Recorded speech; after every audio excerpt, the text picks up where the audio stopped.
교회들마다 지금 좀 문제가 있어요. 어떤 교회를 가면 악한 왕일지라도 왕에게 국가에 순복해야 된다, 위정자에게 순복해야 된다 이렇게 말하는 목사님이 있는가 하면, 어떤 교회를 가면 아니다, 악한 위정자에게 저항할 수 있다 이렇게 말하는 목사님도 있어요.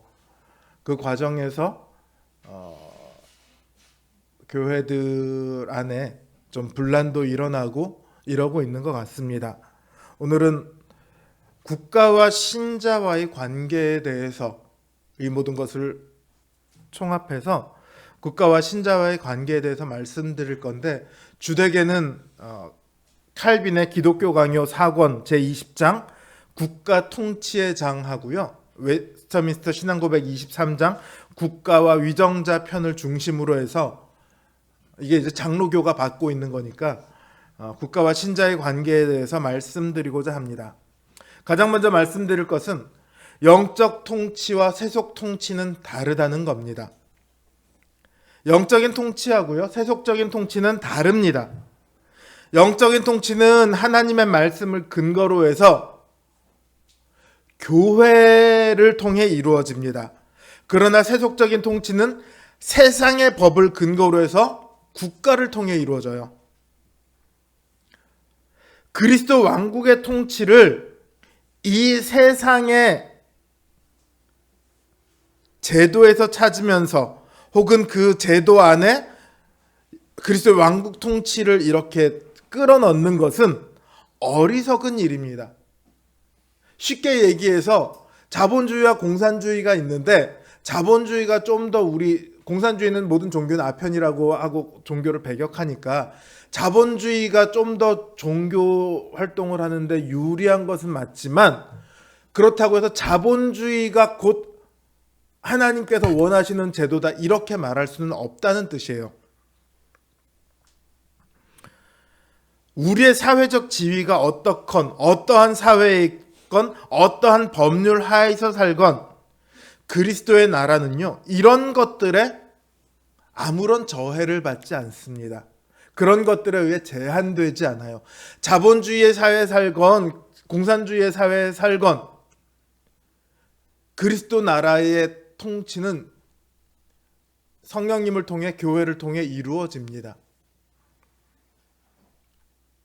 또 반대로 세상의 통치가 그리스도 왕국의 통치에 종속되어야 한다 이렇게 말하는 것도 맞지 않습니다. 다르게 말하면 교회가 주장하는 바대로 세상의 법을 무조건 고치려 할 수 없다는 뜻이죠. 예를 들어 지금 우리나라의 기독교 인구가 지난 2017년 인구 센서스 조사할 때 960만 정도가 기독교인이라고 나왔는데, 그 중에 신학자 혹은 교회 관계자들 얘기를 들어보면 300~400만 가량이 이단일 거다 이렇게 추정을 해요. 그리고 100~200만이 가나안 성도라고 하면 교회를 다니고 있는 성도는 400~500만 요 사이일 텐데, 이단들을 예를 들어 법적으로 이단을 세상법으로 금지할 수 있을까요, 없을까요? 그랬으면 좋겠지만 그러지는 못한다는 거죠. 그렇게 요구할 수도 없고요. 이렇게 해서 영적 통치와 세속 통치는 분명히 다릅니다. 두 번째로, 그럼에도 불구하고 국가의 통치는 필요하고 하나님께서 인정하신다는 사실이에요. 교회 안에서 교회의 질서와 교회의 통치를 존중하는 것만큼이나 세상을 통해서, 정부를 통해서 하나 다스려가는 그 세상의 통치를 우리는 인정하고 존중해야 된다는 말입니다. 정부 역시 하나님에 의해 수립되었습니다. 정부는 사회 질서와 안정을 유지하며 선을 증진시키고 악을 억제하는 하나님의 도구입니다. 참고로 웨스터민스터 신앙고백 23장 2항은 이렇게 말하고 있습니다. 1. 각기 나라의 건전한 법률에 따라서 참 종교와 공의와 평화를 유지하도록 힘써야 한다. 2. 그 목적을 이루기 위하여 신약 시대에도 정당하고 부득이한 경우에는 전쟁도 하게 되는 것이 합법적이다. 이 말은 뭐냐면 국가의 권위에 대한 복종은 하나님에 대한 복종의 일부라는 거예요. 신자들은 집권자들을 인정하고 존중해야 하며 집권자들은 그 직무에 충실해야 합니다.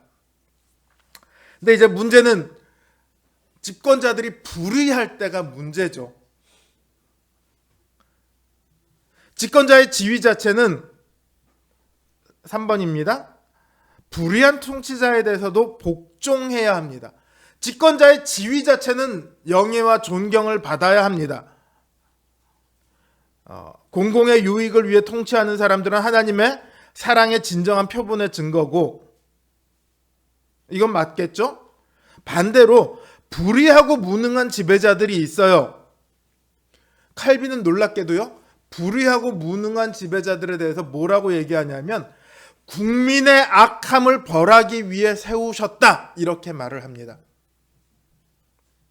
악한 왕이 세워지는 이유는 국민들이 악해서 그 악한 국민들을 벌하기 위해 세우셨다, 이렇게 말을 해요. 절대적인 것은 아닌데 하여튼 대체로 이렇다. 지배자들은 말하고자 하는 바가 뭐냐면 지배자들은 모두가 한결같이 하나님께서 합법적인 권력에 주신 거룩한 위엄을 부여받았다는 사실이에요. 따라서 불의한 통치자라 할지라도요, 개인이 그 통치를 거스르는 것은 그 역시 불의한 일입니다. 그러면 그 불의한 통치자들을 어떻게 할 거냐? 그래서 나오는 게 4번입니다. 4번, 헌법상의 관리들은 왕들의 폭정을 막아야 한다. 불의한 왕이 있을 때요, 하나님께서는 특정한 사람들을 사용하여 악한 왕을 다스립니다. 그리고 그 일을 위해 세워진 합당한 권위를 부여받은 사람들이 있어요. 헌법상 왕을 제어하거나 혹은 때로는 파면시킬 권한이 부여된 관리들이 있습니다. 따라서 개인들이 직접 왕을 몰아낼 수는 없지만 그 관리들을 통해서 왕을 물러나게 하는 것은 합당한 일이라는 거예요. 즉 불의한 정부에 대한 저항은 대체로 평화적으로 합법적으로 이루어져야 합니다만, 그 법이 잘못되었거나 그 법이 정상적으로 작동할 방법이 전혀 없다면 그때는 심각한 결단이 필요해요.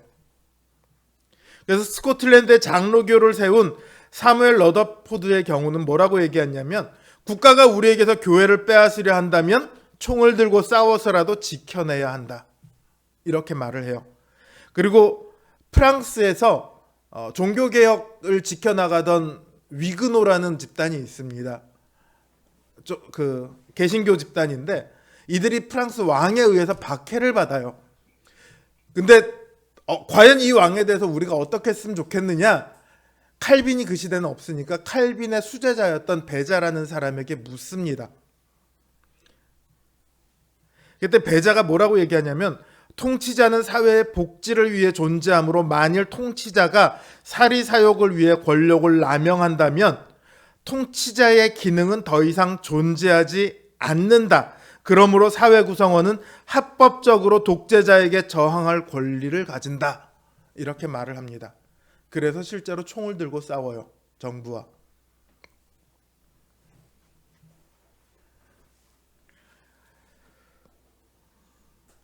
그러니까 기본적으로는 위정자와 국가의 권위에 대해서 복종해야 하는 것이 맞습니다. 더더욱이 개인이 자기 마음에 안 들다고 해서 그것에 대해서 저항하고 항거하고 혹은 정부를 뒤집었고, 이것은 불가능하다는 거예요. 그러나 합법적인 절차를 통해서 합법적으로 권위가 부여되어 있는 것을 통해서 그 결정을 뒤집거나 혹은 통치자를 바꾸는 것은 가능하다. 그런데 그마저도 불가능할 때는 특별한 결단을 내릴 수도 있다. 한마디로 요 얘기예요. 5번 인간에 대한 복종이 하나님께 대한 불복종이 되어서는 안 된다. 권위에 복종해야 하지만 어떠한 왕들의 명령이라 할지라도 하나님의 명령보다 우선할 수는 없습니다. 하나님의 명령에 반하는 왕들의 명령은 따를 수 없습니다.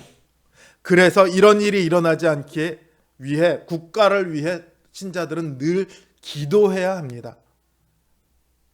신자가 평안하게 신앙생활을 해나갈 수 있기를 위해서 늘 국가를 위해 기도해야 해요.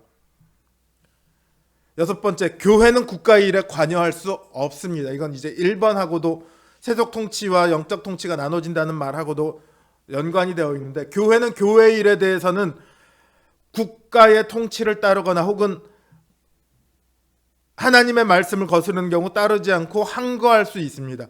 교회의 일에 대해서는요. 그러나 교회의 일을 벗어난 국가의 일에 대해서는 교회는 관여할 수 없습니다. 교회는 그 일에 대한 권한을 하나님으로부터 위임받지 않았기 때문입니다. 교회는 그럴 권한이 없어요. 그러니까 교회가 교회의 이름으로 촛불 집회를 나가든 소위 말하는 태극기 집회를 나가든 어느 쪽이든 나가는 건 둘 다 잘못된 겁니다. 교회는 그럴 권한을 부여받지 않았습니다. 10월 27일 날 광화문에서 연합예배라는 형태로 있었는데 저는 그거에 대해서 절대로 반대를 했어요. 그거는 교회가 정치에 관여하는 거잖아요. 7번은 그러나 교회는 그럴 권한이 없지만 신자는 그래야만 한다라고 얘기를 합니다. 신자는 시민으로서의 권리와 의무를 행사해야 합니다. 이를 통해서 신자는 국가가 바른 역할을 수행하도록 촉구할 수 있습니다. 특히나 이 기독교 강요하고요, 웨스트민스터 신앙고백은 전제가 뭐냐면 왕이 있는 시대입니다. 왕은 투표로 세워집니까? 아니죠. 그렇기 때문에 왕은 하나님이 세우시는 거예요. 그러나 현대에 있어서는 다르죠. 대통령은 투표로 뽑잖아요.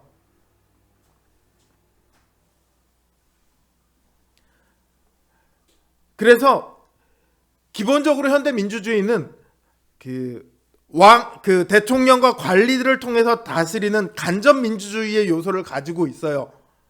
그러나 동시에 국민 투표, 국민 소환, 집회 및 결사의 자유, 표현의 자유와 같은 법률들을 통해서 어느 정도 직접 민주주의를 실행할 수 있는 제도를 보장하고 있습니다.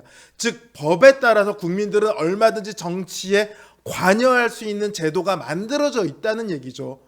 그 법에 보장하고 있는 권한을 따라서 행하는 것이 아무런 문제가 되지 않을 뿐만 아니라 오히려 적극적으로 그 권리와 의무를 행사하는 것이 올바르다는 거예요. 그게 이 땅에서 시민으로 살아가는 신자의 역할입니다.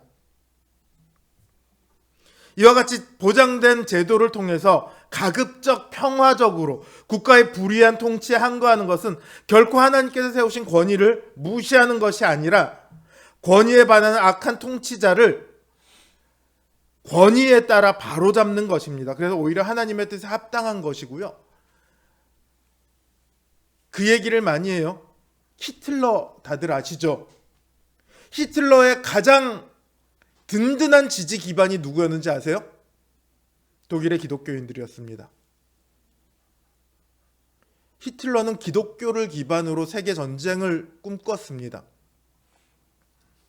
그때 아주 소수의 기독교인들이 거기에 대해서 반대하고 나섰어요. 그때 유명한 사람이 누구냐면 본회퍼라는 사람입니다. 이 사람이 뭐라고 했냐면 어떤 미치광이가 광장에서, 사람이 많은 광장에서 차를 몰고 들어와서 난폭하게 운전을 하고 있다면 그 차를 가만 내버려 둘 거냐?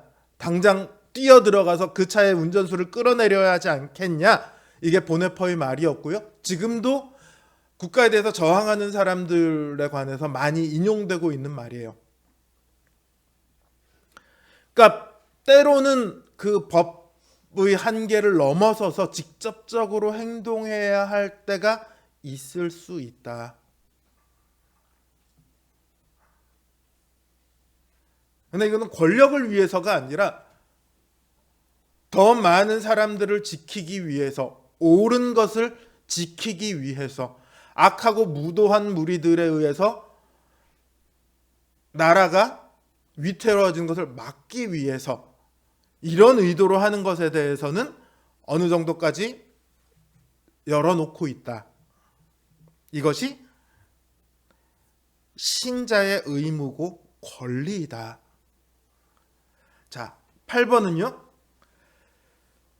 그런데 세속 통치에 대해서요.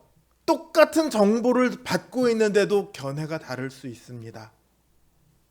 누군가는 아까 어제 누군가는 여의도를 갔을 거고 누군가는 광화문을 갔을 거예요. 도파민 보러 광화문을 간 사람도 있을지도 모르겠지만 신자들이 어느 한쪽만을 선택할 수 있을까요? 그렇지 않아요. 정치적 견해는 얼마든지 다를 수 있습니다. 누군가는 대통령이 법을 넘어서서 계엄을 한 것보다 다른 것이 더 중요하다라고 생각하는 사람이 있을 수 있습니다. 즉 세속 통치에 대한 견해는 얼마든지 다를 수 있어요. 나에게는 불의한 통치자가요, 누군가에게는 의로운 통치자로 보일 수 있습니다. 근데 이 역시 결국은 합당한 권위에 따라 판단되어야 합니다.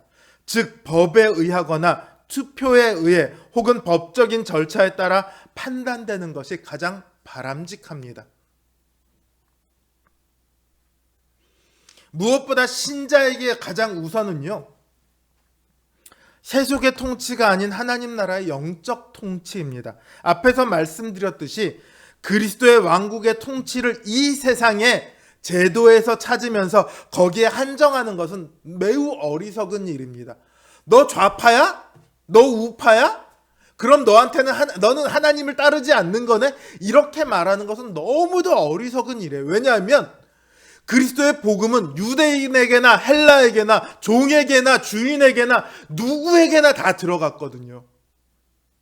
오늘날도 마찬가지 자본주의 나라에도 들어가 있고 공산주의 나라에도 복음은 들어가 있습니다.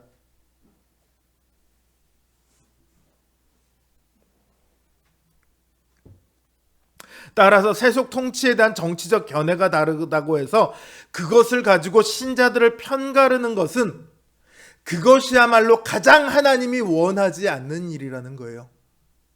야, 너는 좌파야? 너는 우파야? 그럼 내가 생각하기엔 너는 하나님의 뜻을 따르지 않는 거야. 이렇게 말하는 것이야말로 하나님의 뜻을 가장 거스르는 거예요. 왜냐하면 하나된 교회를 둘로 나누는 거니까요. 자, 나라가 혼란스럽습니다. 이제 대통령 탄핵은 제가 이 원고를 준비할 때는 국회에서 가결될 수도 부결될 수도 있겠죠라고 했는데 가결이 되었습니다. 헌법재판소에서 판결이 나기까지는 시간이 걸릴 겁니다. 우리는 이 시간 동안 헌법재판소와 각종 수사를 맡은 사람들을 위해서 기도해야 돼요. 그들이 사리사욕이 아니라 올바른 공의의 판단을 내릴 수 있기를 위해서 기도해야 합니다. 또 결과가 어떻게 나든 나라의 혼란이 줄어들 수 있기를 위해 모든 위정자들을 위해서 우리는 기도해야 합니다. 또 무엇보다 저는 이 혼란에 교회의 책임이 상당하다고 생각합니다.